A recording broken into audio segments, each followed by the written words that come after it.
The Adventures of Sherlock Holmes by Sir Arthur Conan Doyle. Adventure 7. The Adventure of the Blue Carbuncle. I had called upon my friend Sherlock Holmes upon the second morning after Christmas, with the intention of wishing him the compliments of the season. He was lounging upon the sofa in a purple dressing-gown, a pipe-rack within his reach upon the right, and a pile of crumpled morning papers, evidently newly studied, near at hand.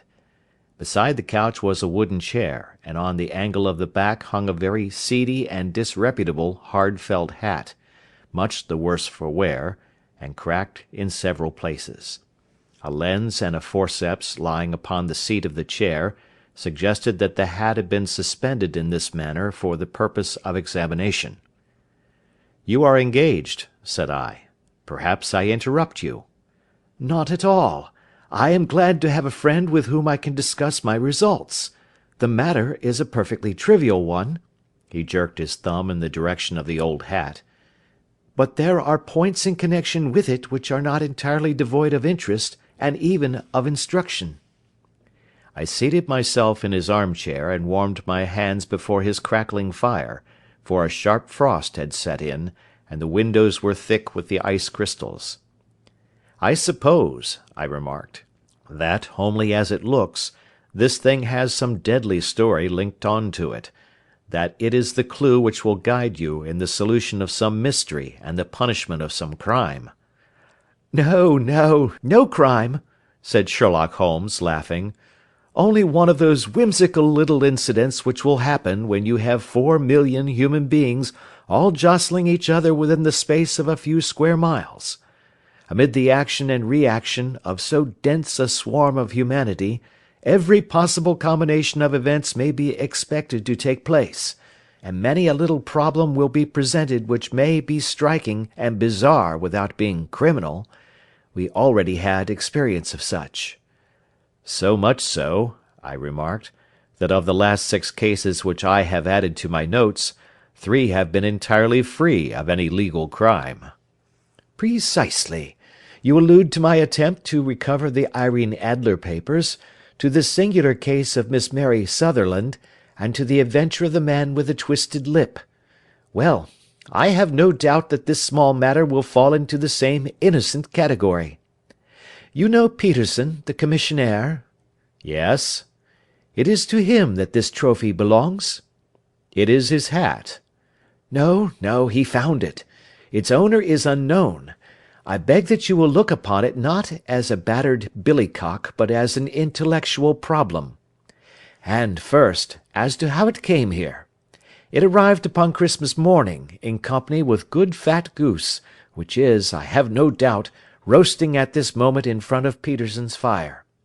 The facts are these. About 4 o'clock on Christmas morning, Peterson, who, as you know, is a very honest fellow, was returning from some small jollification, and was making his way homeward down Tottenham Court Road. In front of him he saw, in the gaslight, a tallish man, walking with a slight stagger, and carrying a white goose slung over his shoulder. As he reached the corner of Goodge Street, a row broke out between this stranger and a little knot of roughs. One of the latter knocked off the man's hat, on which he raised his stick to defend himself, and swinging it over his head, smashed the shop window behind him. Peterson had rushed forward to protect the stranger from his assailants, but the man, shocked at having broken the window, and seeing an official-looking person in uniform rushing towards him, dropped his goose, took to his heels, and vanished amid the labyrinth of small streets which lie at the back of Tottenham Court Road. The roughs had also fled at the appearance of Peterson, so that he was left in possession of the field of battle, and also of the spoils of victory, in the shape of this battered hat and a most unimpeachable Christmas goose." "Which surely he restored to their owner." "My dear fellow, there lies the problem.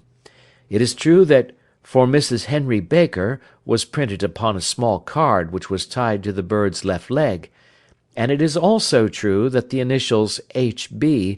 are legible upon the lining of his hat, but as there are some thousands of Bakers, and some hundreds of Henry Bakers in this city of ours, It is not easy to restore lost property to any one of them." "What, then, did Peterson do?" "He brought round both hat and goose to me on Christmas morning, knowing that even the smallest problems are of interest to me. The goose we retained until this morning, when there were signs that, in spite of the slight frost, it would be well that it should be eaten without unnecessary delay. Its finder has carried it off, therefore, to fulfil the ultimate destiny of a goose, while I continue to retain the hat of the unknown gentleman who lost his Christmas dinner." "Did he not advertise?" "No." "Then what clue could you have as to his identity?"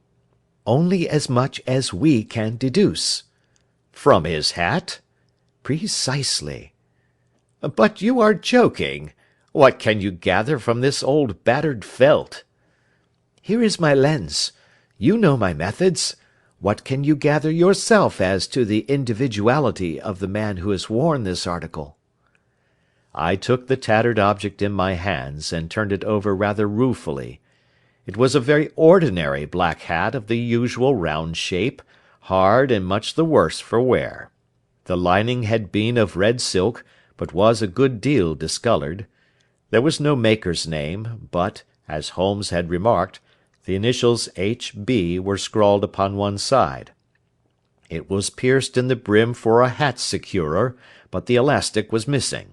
For the rest, it was cracked, exceedingly dusty, and spotted in several places, although there seemed to have been some attempt to hide the discoloured patches by smearing them with ink.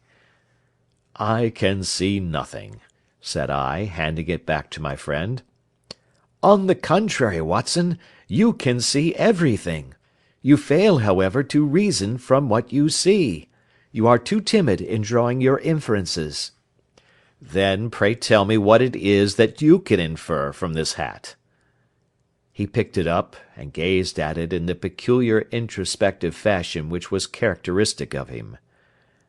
"It is perhaps less suggestive than it might have been," he remarked, "and yet there are a few inferences which are very distinct, and a few others which represent at least a strong balance of probability. That the man was highly intellectual is of course obvious upon the face of it, and also that he was fairly well to do within the last 3 years, although he has now fallen upon evil days. He had foresight, but has less now than formerly, pointing to a moral retrogression, which, when taken with the decline of his fortunes, seems to indicate some evil influence, probably drink, at work upon him. This may account also for the obvious fact that his wife has ceased to love him." "My dear Holmes!" "He has, however, retained some degree of self-respect," he continued, disregarding my remonstrance. "He is a man who leads a sedentary life, goes out little, is out of training entirely, is middle-aged, has grizzled hair which he has had cut within the last few days, and which he anoints with lime cream. These are the more patent facts which are to be deduced from this hat. Also, by the way, that it is extremely improbable that he has gas laid on in his house." "You are certainly joking, Holmes." "Not in the least. Is it possible that even now, when I give you these results, you are unable to see how they are attained?" "I have no doubt that I am very stupid, but I must confess that I am unable to follow you. For example, how did you deduce that this man was intellectual?" For answer Holmes clapped the hat upon his head. It came right over the forehead and settled upon the bridge of his nose. "It is a question of cubic capacity," said he. "A man with so large a brain must have something in it." "The decline of his fortunes, then?" "This hat is 3 years old. These flat brims curled at the edge came in then. It is a hat of the very best quality. Look at the band of ribbed silk and the excellent lining. If this man could afford to buy so expensive a hat 3 years ago, and has had no hat since, then he has assuredly gone down in the world." "Well, that is clear enough, certainly. But how about the foresight and the moral retrogression?" Sherlock Holmes laughed. "Ha! Here is the foresight," said he, putting his finger upon the little disc and loop of the hat securer. "They are never sold upon hats. If this man ordered one, it is a sign of a certain amount of foresight, since he went out of his way to take this precaution against the wind. But since we see that he has broken the elastic and has not troubled to replace it, it is obvious that he has less foresight now than formerly, which is a distinct proof of a weakening nature. On the other hand, he has endeavoured to conceal some of these stains upon the felt by daubing them with ink, which is a sign that he has not entirely lost his self-respect." "Your reasoning is certainly plausible." "The further points, that he is middle-aged, that his hair is grizzled, that it has been recently cut, and that he uses lime cream, are all to be gathered from a close examination of the lower part of the lining. The lens discloses a large number of hair ends, clean cut by the scissors of the barber. They all appear to be adhesive, and there is a distinct odour of lime cream. This dust, you will observe, is not the gritty grey dust of the street, but the fluffy brown dust of the house, showing that it has been hung up indoors most of the time, while the marks of moisture upon the inside are proof positive that the wearer perspired very freely, and could therefore hardly be in the best of training." "But his wife? You said that she had ceased to love him." "This hat has not been brushed for weeks. When I see you, my dear Watson, with a week's accumulation of dust upon your hat, and when your wife allows you to go out in such a state, I shall fear that you also have been unfortunate enough to lose your wife's affection." "But he might be a bachelor." "Nay, he was bringing home the goose as a peace offering to his wife. Remember the card upon the bird's leg." "You have an answer to everything. But how on earth do you deduce that the gas is not laid on in his house?" "One tallow stain, or even two, might come by chance, but when I see no less than 5, I think that there can be little doubt that the individual must be brought into frequent contact with burning tallow. Walks upstairs at night, probably, with his hat in one hand and a guttering candle in the other. Anyhow, he never got tallow stains from a gas jet. Are you satisfied?" "Well, it is very ingenious," said I, laughing. "But since, as you said just now, there has been no crime committed, and no harm done save the loss of a goose, all this seems to be rather a waste of energy." Sherlock Holmes had opened his mouth to reply, when the door flew open, and Peterson, the commissionaire, rushed into the apartment with flushed cheeks and the face of a man who is dazed with astonishment. "The goose, Mr. Holmes, the goose, sir!" he gasped. "Eh? What of it, then? Has it returned to life and flapped off through the kitchen window?" Holmes twisted himself round upon the sofa to get a fairer view of the man's excited face. "See here, sir! See what my wife found in its crop!"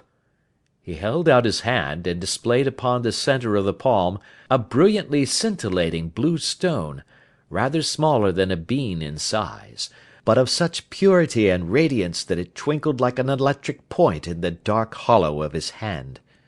Sherlock Holmes sat up with a whistle. "By Jove, Peterson," said he, "this is a treasure trove indeed. I suppose you know what you have got?"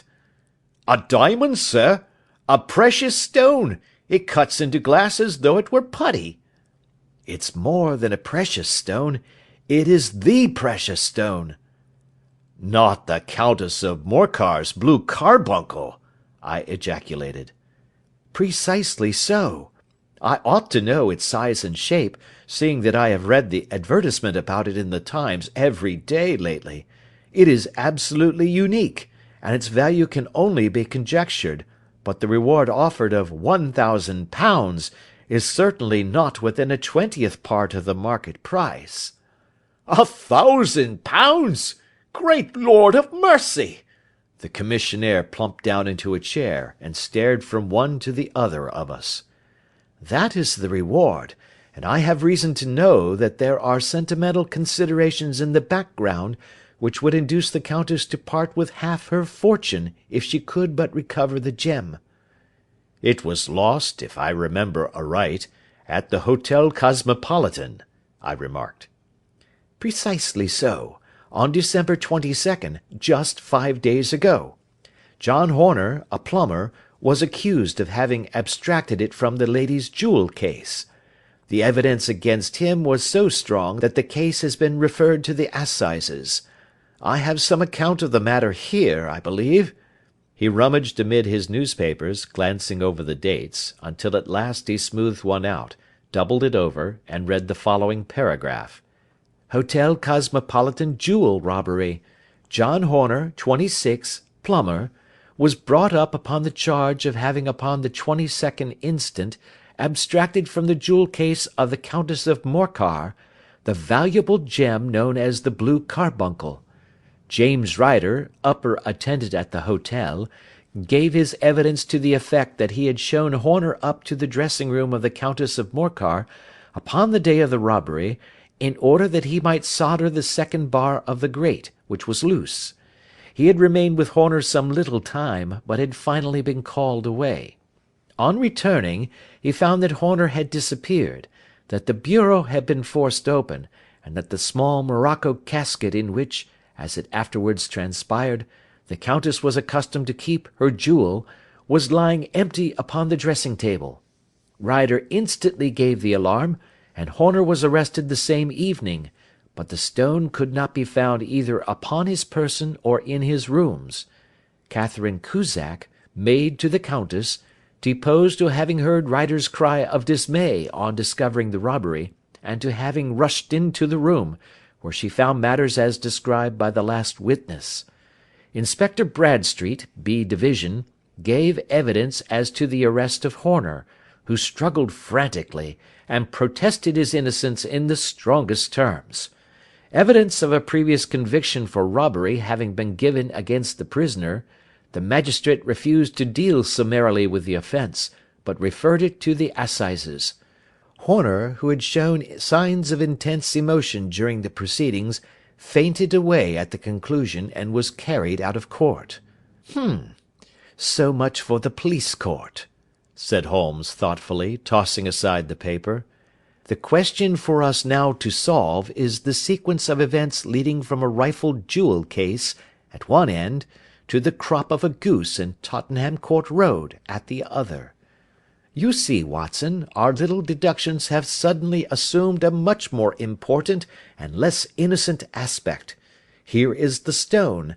The stone came from the goose, and the goose came from Mr. Henry Baker, the gentleman with the bad hat, and all the other characteristics with which I have bored you.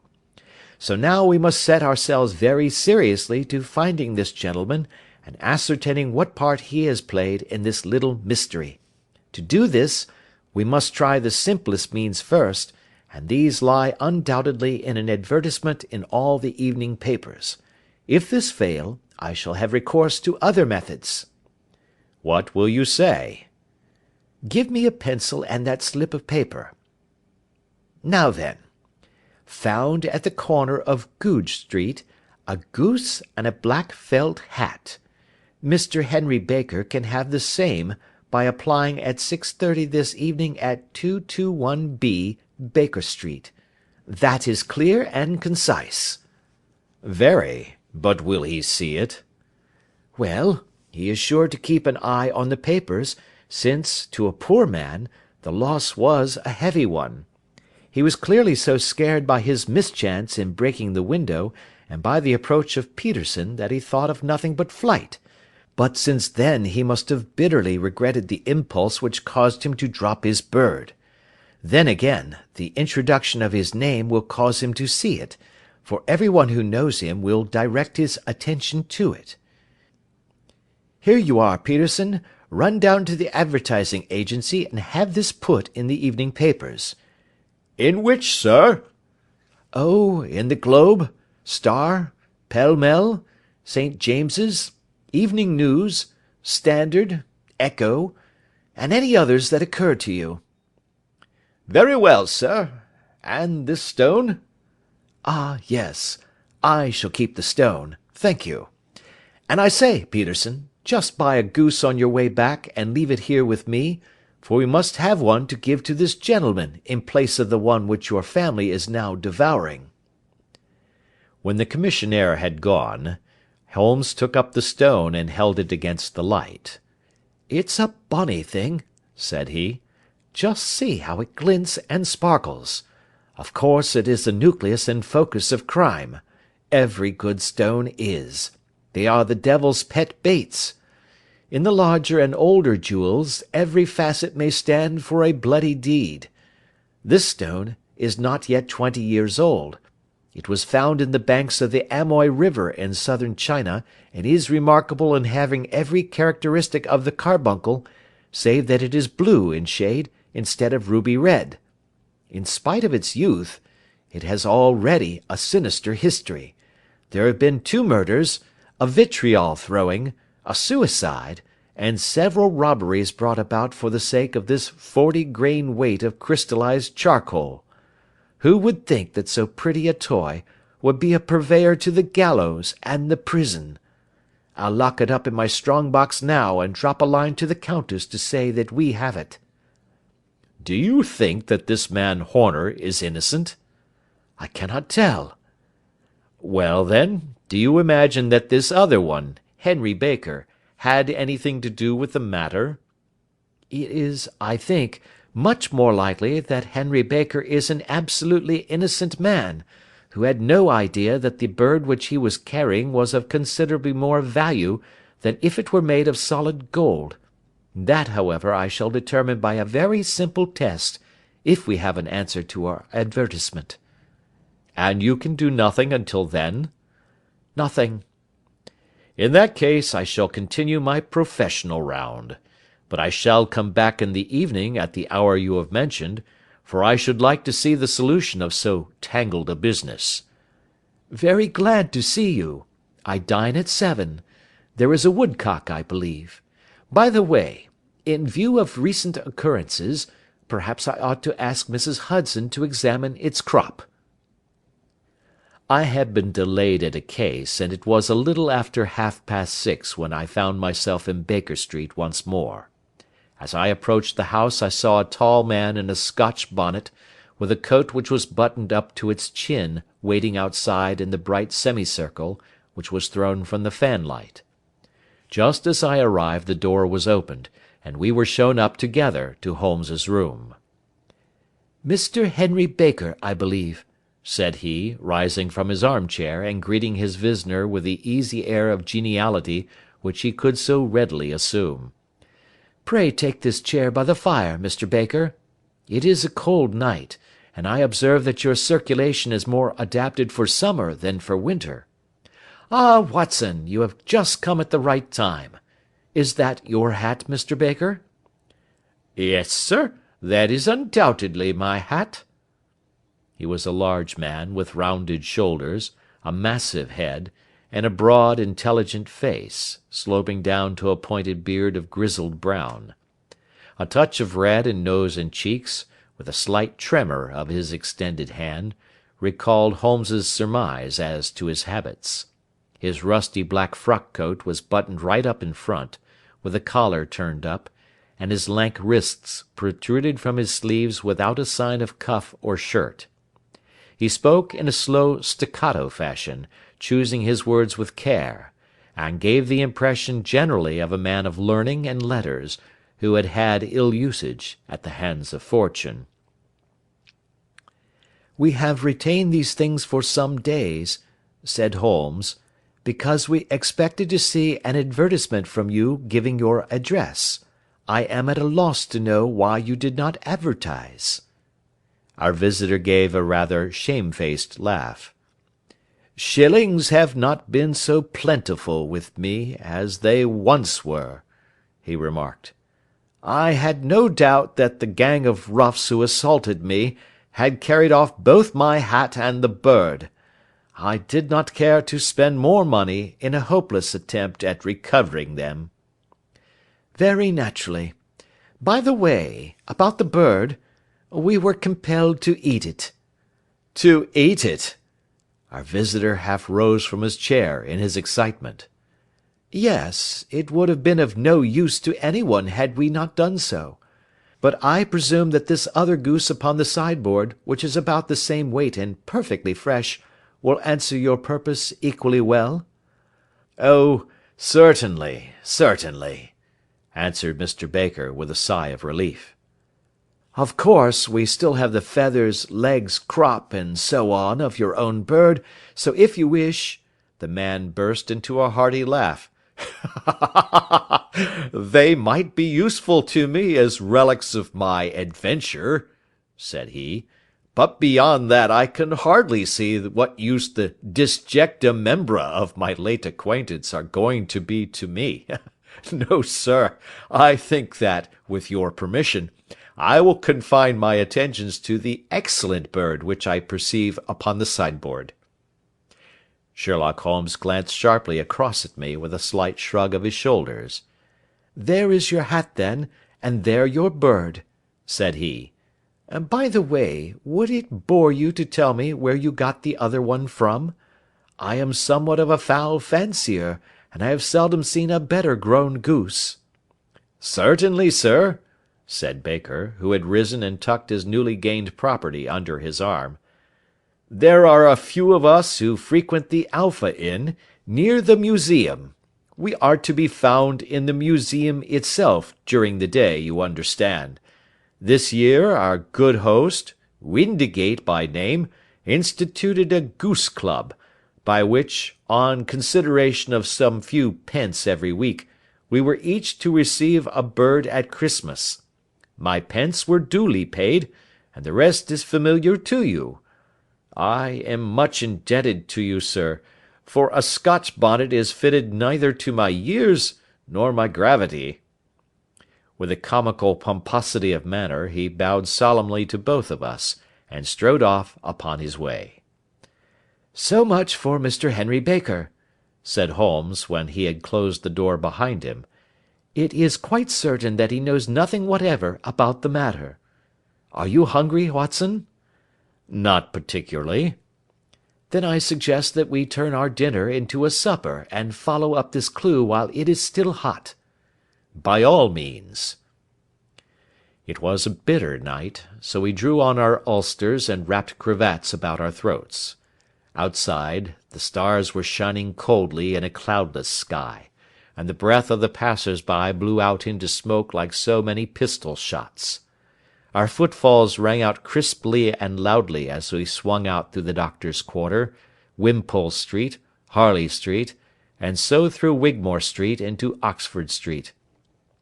In a quarter of an hour we were in Bloomsbury at the Alpha Inn, which is a small public-house at the corner of one of the streets which runs down into Holborn. Holmes pushed open the door of the private bar, and ordered 2 glasses of beer from the ruddy-faced, white-aproned landlord. "Your beer should be excellent, if it is as good as your geese," said he. "My geese!" The man seemed surprised. "Yes, I was speaking only half an hour ago to Mr. Henry Baker, who was a member of your goose club." "Ah, yes, I see. But you see, sir, them's not our geese." "Indeed. Whose then?" "Well, I got the 2 dozen from a salesman in Covent Garden." "Indeed. I know some of them. Which was it?" "Breckenridge is his name." "Ah, I don't know him. Well, here's your good health, landlord, and prosperity to your house. Good night. Now for Mr. Breckenridge," he continued, buttoning up his coat as we came out into the frosty air. "Remember, Watson, that though we have so homely a thing as a goose at one end of this chain, we have at the other a man who will certainly get 7 years' penal servitude unless we can establish his innocence. It is possible that our inquiry may but confirm his guilt, but in any case, we have a line of investigation which has been missed by the police, and which a singular chance has placed in our hands. Let us follow it out to the bitter end. Faces to the south, then, and quick march!" We passed across Holborn, down Endell Street, and so through a zigzag of slums to Covent Garden Market. One of the largest stalls bore the name of Breckenridge upon it, and the proprietor, a horsey-looking man, with a sharp face and trim side-whiskers, was helping a boy to put up the shutters. "Good evening. It's a cold night," said Holmes. The salesman nodded, and shot a questioning glance at my companion. "Sold out of geese, I see," continued Holmes, pointing at the bare slabs of marble. "Let you have 500 tomorrow morning." "That's no good." "Well, there are some on the stall with the gas flare." "Ah, but I was recommended to you." "Who by?" "The landlord of the Alpha." "Oh, yes, I sent him a couple of dozen." "Fine birds they were, too. Now where did you get them from?"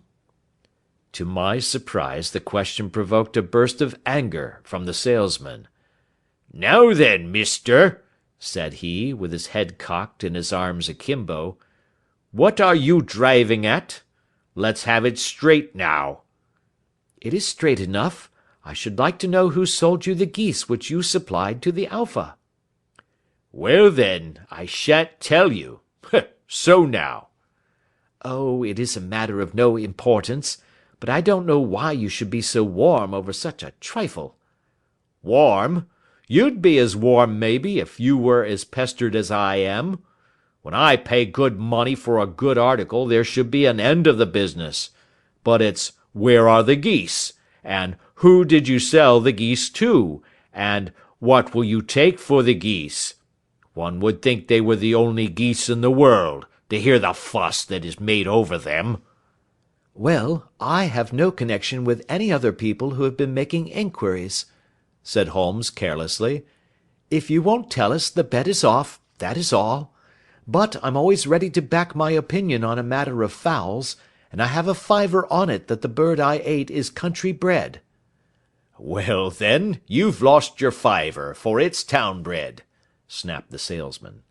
"It's nothing of the kind." "I say it is." "I don't believe it." "Do you think you know more about fowls than I, who have handled them ever since I was a nipper? I tell you, all those birds that went to the Alpha were town bred." "You'll never persuade me to believe that." "Will you bet, then?" "It's merely taking your money, for I know that I am right. But I'll have a sovereign on with you just to teach you not to be obstinate." The salesman chuckled grimly. "Bring me the books, Bill," said he. The small boy brought round a small thin volume, and a great greasy-backed one, laying them out together beneath the hanging lamp. "Now then, Mr. Cocksure," said the salesman, "I thought that I was out of geese, but before I finish you'll find that there is still one left in my shop. You see this little book?" "Well?" "That's the list of the folk from whom I buy. Do you see? Well, then, here on this page are the country folk, and the numbers after their names are where their accounts are in the big ledger. Now then, you see this other page in red ink? Well, that is a list of my town suppliers. Now, look at that third name. Just read it out to me." "Mrs. Oakshott, 117 Brixton Road, 249, read Holmes. "Quite so. Now turn that up in the ledger." Holmes turned to the page indicated. "Here you are. Mrs. Oakshott, 117 Brixton Road, egg and poultry supplier." "Now then, what's the last entry?" "December 22nd, 24 geese at 7 shillings 6 pence. "Quite so. There you are. And underneath?" "Sold to Mr. Windicate of the Alpha at 12 shillings. "What have you to say now?" Sherlock Holmes looked deeply chagrined. He drew a sovereign from his pocket and threw it down upon the slab, turning away with the air of a man whose disgust is too deep for words. A few yards off he stopped under a lamp-post, and laughed in the hearty, noiseless fashion which was peculiar to him. when you see a man with whiskers of that cut, and the pink 'un protruding out of his pocket, you can always draw him by a bet," said he. "I dare say that if I had put £100 down in front of him, that man would not have given me such complete information as was drawn from him by the idea that he was doing me on a wager. Well, Watson, we are, I fancy, nearing the end of our quest, and the only point which remains to be determined is whether we should go on to this Mrs. Oakshott to-night, or whether we should reserve it for to-morrow. It is clear from what that surly fellow said that there are others beside ourselves who are anxious about the matter, and I should—" His remarks were suddenly cut short by a loud hubbub which broke out from the stall which we had just left. Turning round we saw a little rat-faced fellow standing in the centre of the circle of yellow light which was thrown by the swinging lamp, while Breckenridge, the salesman, framed in the door of his stall, was shaking his fists fiercely at the cringing figure. "I've had enough of you and your geese," he shouted. "I wish you were all at the devil together. If you come pestering me any more with your silly talk, I'll set the dog at you. You bring Mrs. Oakshott here, and I'll answer her. But what have you to do with it? Did I buy the geese off you?" "No, but one of them was mine all the same," whined the little man. "Well, then, ask Mrs. Oakshott for it." "She told me to ask you." "Well, you can ask the King of Prussia for all I care. I've had enough of it. Get out of this." He rushed fiercely forward, and the inquirer flitted away into the darkness. "Ha! This may save us a visit to Brixton Road," whispered Holmes. "Come with me, and we will see what is to be made of this fellow." Striding through the scattered knots of people who lounged round the flaring stalls, my companion speedily overtook the little man, and touched him upon the shoulder. He sprang round, and I could see in the gaslight that every vestige of colour had been driven from his face. "Who are you, then? What do you want?" he asked in a quavering voice. "You will excuse me," said Holmes blandly, "but I could not help overhearing the questions which you put to the salesman just now. I think that I could be of assistance to you." "You? Who are you? How could you know anything of the matter?" "My name is Sherlock Holmes. It is my business to know what other people don't know." "But you can know nothing of this." "Excuse me, I know everything of it. You are endeavouring to trace some geese which were sold by Mrs. Oakshott, of Brixton Road, to a salesman named Breckenridge, by him in turn to Mr. Windigate, of the Alpha, and by him to his club, of which Mr. Henry Baker is a member." "Oh, sir, you are the very man which I have longed to meet," cried the little fellow with outstretched hands and quivering fingers. "I can hardly explain to you how interested I am in this matter." Sherlock Holmes hailed a four-wheeler which was passing. "In that case we had better discuss it in a cosy room rather than in this wind-swept market-place," said he. "But pray tell me, before we go farther, who it is that I have the pleasure of assisting." The man hesitated for an instant. "My name is John Robinson," he answered with a sidelong glance. "No, no, the real name," said Holmes sweetly. "It is always awkward doing business with an alias." A flush sprang to the white cheeks of the stranger. "Well, then," said he, "my real name is James Ryder." "Precisely so. Head attendant at the Hotel Cosmopolitan. Pray step into the cab, and I shall soon be able to tell you everything which you would wish to know." The little man stood glancing from one to the other of us with half-frightened, half-hopeful eyes, as one who is not sure whether he is on the verge of a windfall or of a catastrophe. Then he stepped into the cab, and in half an hour we were back in the sitting-room at Baker Street. Nothing had been said during our drive, but the high, thin breathing of our new companion, and the claspings and unclaspings of his hands, spoke of the nervous tension within him. "Here we are," said Holmes cheerily as we filed into the room. "The fire looks very seasonable in this weather. You look cold, Mr. Ryder. Pray take the basket chair. I will just put on my slippers before we settle this little matter of yours. Now then, you want to know what became of those geese?" "Yes, sir." "Or rather, I fancy, of that goose. It was one bird, I imagine, in which you were interested. White, with a black bar across the tail." Ryder quivered with emotion. "Oh, sir," he cried, "can you tell me where it went to?" "It came here." "Here?" "Yes, and a most remarkable bird it proved. I don't wonder that you should take an interest in it. It laid an egg after it was dead, the bonniest, brightest little blue egg that ever was seen. I have it here in my museum." Our visitor staggered to his feet, and clutched the mantelpiece with his right hand. Holmes unlocked his strong box, and held up the Blue Carbuncle, which shone out like a star, with a cold, brilliant, many-pointed radiance. Ryder stood glaring with a drawn face, uncertain whether to claim or to disown it. "The game's up, Ryder," said Holmes quietly. "Hold up, man, or you'll be into the fire. Give him an arm back into his chair, Watson. He's not got blood enough to go in for felony with impunity. Give him a dash of brandy. So. Now he looks a little more human. What a shrimp it is, to be sure." For a moment he had staggered and nearly fallen, but the brandy brought a tinge of colour into his cheeks, and he sat staring with frightened eyes at his accuser. "I have almost every link in my hands, and all the proofs which I could possibly need, so there is little which you need tell me. Still, that little may as well be cleared up to make the case complete.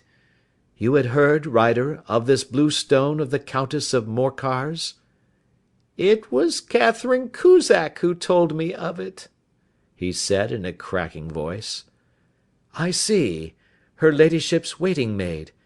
Well, the temptation of sudden wealth so easily acquired was too much for you, as it has been for better men before you, but you were not very scrupulous in the means you used.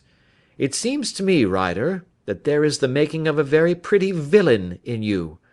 You knew that this man Horner, the plumber, had been concerned in some such matter before, and that suspicion would rest the more readily upon him. What did you do then? You made some small job in my lady's room, you and your confederate Cusack, and you managed that he should be the man sent for. Then, when he had left, you rifled the jewel case, raised the alarm, and had this unfortunate man arrested. You then—" Ryder threw himself down suddenly upon the rug and clutched at my companion's knees. "For God's sake, have mercy!" he shrieked. "Think of my father, of my mother. It would break their hearts. I never went wrong before. I never will again. I swear it. I'll swear it on a Bible. Oh, don't bring it into court. For Christ's sake, don't!" "Get back into your chair," said Holmes sternly. "It is very well to cringe and crawl now, but you thought little enough of this poor Horner in the dock for a crime of which he knew nothing." "I will fly, Mr. Holmes. I will leave the country, sir. Then the charge against him will break down." We will talk about that. And now let us hear a true account of the next act. How came the stone into the goose, and how came the goose into the open market? Tell us the truth, for there lies your only hope of safety." Ryder passed his tongue over his parched lips. "I will tell you it just as it happened, sir," said he. "When Horner had been arrested, it seemed to me that it would be best for me to get away with the stone at once, for I did not know at what moment the police might not take it into their heads to search me and my room. There was no place about the hotel where it would be safe. I went out as if on some commission, and I made for my sister's house. She had married a man named Oakshott, and lived in Brixton Road, where she fattened fowls for the market. All the way there, every man I met seemed to me to be a policeman or a detective, and for all that it was a cold night, the sweat was pouring down my face before I came to the Brixton Road. My sister asked me what was the matter, and why I was so pale, but I told her that I had been upset by the jewel robbery at the hotel. Then I went into the backyard and smoked a pipe and wondered what it would be best to do. I had a friend once called Maudsley, who went to the bad, and has just been serving his time in Pentonville. One day he had met me, and fell into talk about the ways of thieves, and how they could get rid of what they stole. I knew that he would be true to me, for I knew one or two things about him, so I made up my mind to go right on to Kilburn, where he lived, and take him into my confidence. He would show me how to turn the stone into money, but how to get to him in safety. I thought of the agonies I had gone through in coming from the hotel. I might at any moment be seized and searched, and there would be the stone in my waistcoat pocket. I was leaning against the wall at the time, and looking at the geese which were waddling about round my feet, and suddenly an idea came into my head which showed me how I could beat the best detective that ever lived. My sister had told me some weeks before that I might have the pick of her geese for a Christmas present, and I knew that she was always as good as her word. I would take my goose now, and in it I would carry my stone to Kilburn.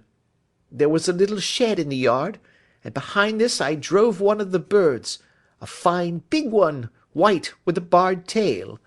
I caught it, and prying its bill open, I thrust the stone down its throat as far as my finger could reach. The bird gave a gulp, and I felt the stone pass along its gullet and down into its crop. But the creature flapped and struggled, and out came my sister to know what was the matter. As I turned to speak to her, the brute broke loose and fluttered off among the others. "Whatever were you doing with that bird, Jem?" says she. "Well," says I, "you said you'd give me one for Christmas, and I was feeling which was the fattest." "Oh," says she, "we've set yours aside for you. Jem's bird, we call it. It's the big white one over yonder. There's 26 of them, which makes one for you, and one for us, and 24 for the market." "Thank you, Maggie," says I, "but if it is all the same to you, I'd rather have that one I was handling just now." "The other is a good 3 pound heavier," said she, "and we fattened it expressly for you." "Never mind, I'll have the other, and I'll take it now," said I. "Oh, just as you like," said she, a little huffed. "Which is it you want, then?" "That white one with the barred tail, right in the middle of the flock." "Oh, very well, kill it and take it with you." Well, I did what she said, Mr. Holmes, and I carried the bird all the way to Kilburn. I told my pal what I had done, for he was a man that it was easy to tell a thing like that to. He laughed until he choked, and we got a knife and opened the goose. My heart turned to water, for there was no sign of the stone, and I knew that some terrible mistake had occurred. I left the bird, rushed back to my sister's, and hurried into the backyard. There was not a bird to be seen there. "Where are they all, Maggie?" I cried. "Gone to the dealers, Jem." "Which dealers?" "Breckenridge, of Covent Garden." "But was there another with a barred tail?" I asked. "The same as the one I chose?" "Yes, Jem, there were 2 barred-tailed ones, and I never could tell them apart." "Well, then, of course I saw it all, and I ran off as hard as my feet would carry me to this man Breckenridge, but he had sold the lot at once, and not one word would he tell me as to where they had gone. You heard him yourselves to-night. Well, he has always answered me like that. My sister thinks that I am going mad. Sometimes I think that I am myself, and now I am myself a branded thief, without ever having touched the wealth for which I sold my character. God help me! God help me!" He burst into convulsive sobbing, with his face buried in his hands. There was a long silence, broken only by his heavy breathing and by the measured tapping of Sherlock Holmes's finger-tips upon the edge of the table. Then my friend rose and threw open the door. "Get out," said he. "What, sir? Oh, heaven bless you!" "No more words. Get out!" And no more words were needed. There was a rush, a clatter upon the stairs, the bang of a door, and the crisp rattle of running footfalls from the street. "After all, Watson," said Holmes, reaching up his hand for his clay pipe, "I am not retained by the police to supply their deficiencies. If Horner were in danger it would be another thing, but this fellow will not appear against him, and the case must collapse.